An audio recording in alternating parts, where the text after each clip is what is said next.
Olá, sejam bem-vindos à nossa aula número 17. E hoje o tema de nossa aula é dúvidas frequentes sobre recreação infantil. Nessa super aula, eu separei todas as dúvidas que nossos alunos, as pessoas que nos seguem, nos enviaram aqui. Eu separei e montei várias perguntas e respostas e hoje eu quero compartilhar com todos vocês. Acredito que será muito produtivo, tanto para mim quanto para vocês. Bora lá? Primeira dúvida que eu coloquei aqui, que tem demais. Thiaguinho, como planejar? Ai meu Deus, como planejar uma festa infantil? Como planejar uma programação? Essa é uma que mais bate aqui, tá? Como que eu vou planejar uma programação? Porque tem as faixas etárias, tem criança de 3, tem criança de 7, tem os pré-adolescentes, tem a galera que quer jogar bola, tem a galera que quer correr, tem brinquedo inflável, tá aquele rolo. Como que eu vou me programar? Tá, então vamos lá, tá? Primeira coisa, você precisa fazer, tá, a sua lição de casa. O que seria a sua lição de casa? Você tem que saber a quantidade de crianças. Tiaguinho, mas na hora vai ter um pouco mais, um pouco menos. Mas número base você precisa saber. A faixa etária das crianças você precisa saber também. Até para você preparar o material, né, um material mais específico. Você precisa saber disso. Tá? Então você, primeira coisa de tudo, para montar uma programação, tá, que tenha sucesso. Saber a faixa etária dessas crianças.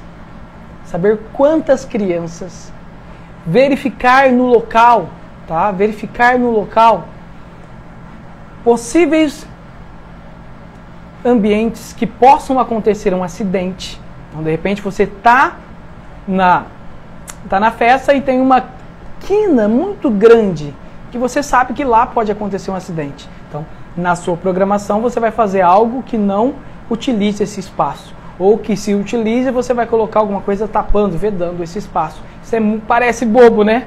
Ah, Thiaguinho, só chegar na hora e colocar um cone lá na frente, tudo bem. Mas tem gente que se esquece disso e aí acaba tendo acidentes durante a sua festa.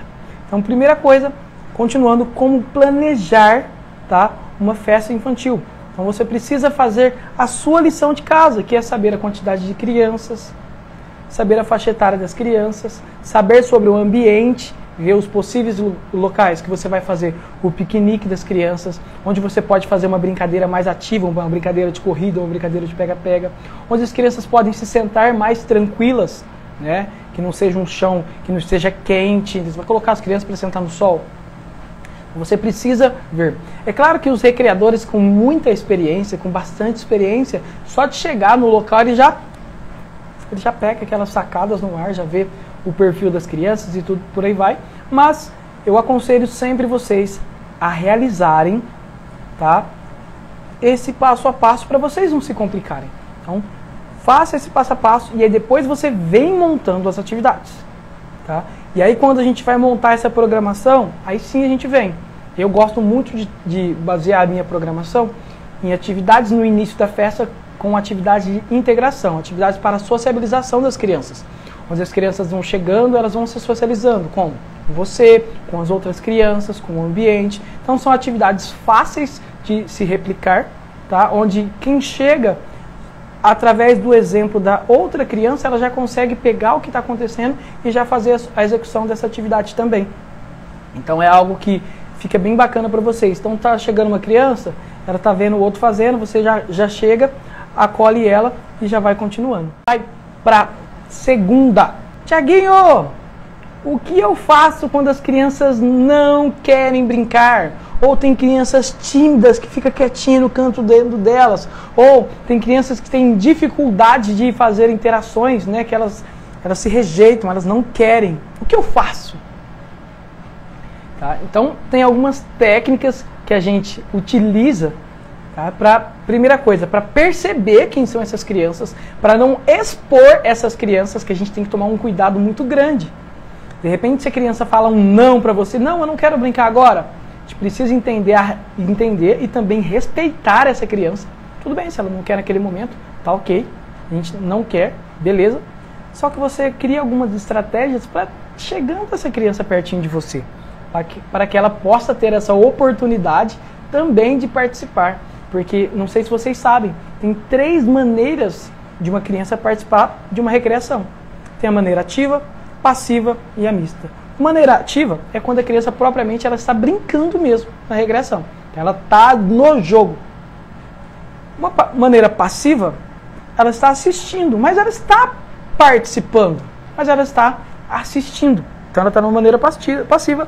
E nós temos também a maneira mista, onde ora ela participa e ora ela assiste. Ora ela participa e ora ela assiste. Então pode ser que a criança esteja no momento passivo, tá? Ela esteja no momento passivo de observação, vendo como que é. São características. Tem pessoas que precisam comprovar, nossa, isso é para mim, essa brincadeira é para mim. Então ela precisa entender o funcionamento, ela precisa entender, sentir segurança na atividade, sentir segurança em você, para depois ela estar preparada para ir. Então a gente precisa tomar esse cuidado. Então não, vem cá brincar, se você não vai brincar, não, calma, ele não quer, tudo bem, olha, deixa claro para ele. Ei amigo, ei amiga, daqui a pouco vai ter outra brincadeira, assim, assim, assado. Você também está convidado para participar. Porém, essa atividade que está acontecendo agora, a hora que você quiser entrar, manda um joinha pro Thiaguinho aqui, você é super bem-vindo. E deixa ela no tempo dele. Só que não deixa aquela criança excluída. Então, se você tiver outro recreador com você, pede para ele ficar do lado. E aí você usa aquelas técnicas para a criança poder te ajudar, para ela poder colaborar alguma coisa.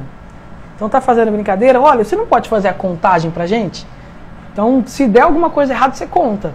Então você pode fazer ele participar de uma maneira mais passiva, mas ele está participando. E hora ou outra ele vai se sentir mais seguro para participar de uma maneira ativa. E quando ele participa de uma maneira ativa, é muito melhor para você, né? Visualmente, até para a própria criança. A participação ativa ela é muito mais efetiva. Mas a gente não pode pegar e forçar a criança. Olha, se você não brincar, vai acontecer tal coisa. Se você não brincar, hora ou outra você não vai poder brincar nunca mais. Não, não precisa. Não tem necessidade disso. Tudo bem?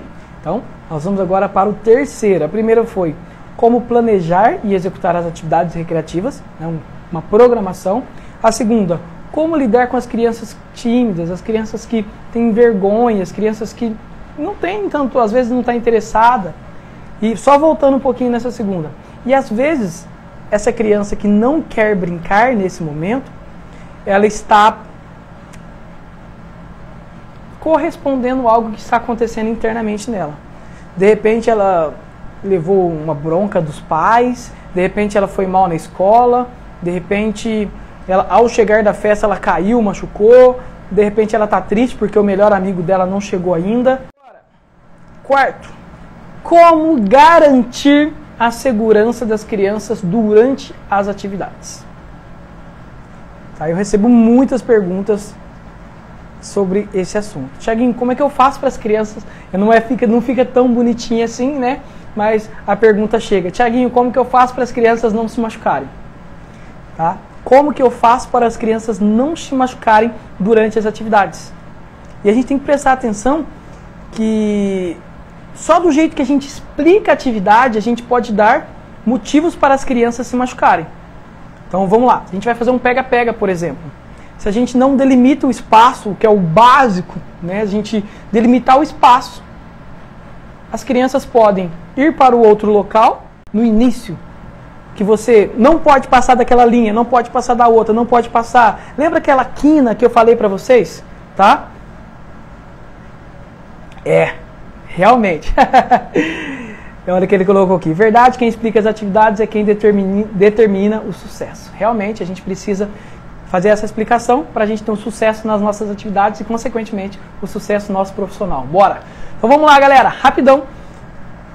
Falei para vocês, não expliquei a atividade direito. Lembra aquela quina que eu falei para vocês no início? Quando eu tenho que chegar na festa, dar aquela olhada, né? Se eu sou inexperiente, eu tenho que ir antes nessa festa e olhar esse espaço, fazer a tal da visita técnica, né? Que todo mundo fala e poucos fazem, né? Mesmo que seja por fotos, verificar os melhores locais para eu fazer a atividade. Então faz de conta que passou batido. E eu não falei daquela ponta tá? De uma ponta de uma escada, que tem uma pedra de mármore, ou um buraco que tem no chão, que eu deveria ter colocado alguma coisa, ou solicitar alguém para colocar algo para ninguém cair nesse buraco.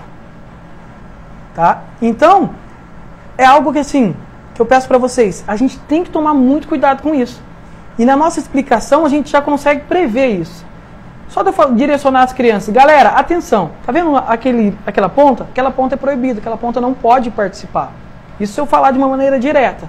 Tá? Às vezes não quero falar de uma maneira direta, eu mesmo durante a execução das atividades eu fico lá naquele canto. Pronto, não sei falar nada para ninguém. Mas eu, durante a execução das atividades, vai começar, eu vou lá naquele cantinho, estou com o microfone na mão, vou explicando a atividade numa boa, mas eu vou lá naquele cantinho e eu vedo aquele espaço com o meu próprio corpo. Ou estou com mais recreadores. Direciona o staff de vocês, um recreador, um auxiliar que vocês têm, para aquela pontinha. Olha, fica lá durante aquela atividade. E assim eu consigo prevenir acidentes fáceis. Tá? Então são coisas, parece que é banal, mas a gente precisa bater nessa tecla. A gente precisa, tá, observar muito mais. Devemos observar muito mais. Então isso é uma das coisas imprescindíveis.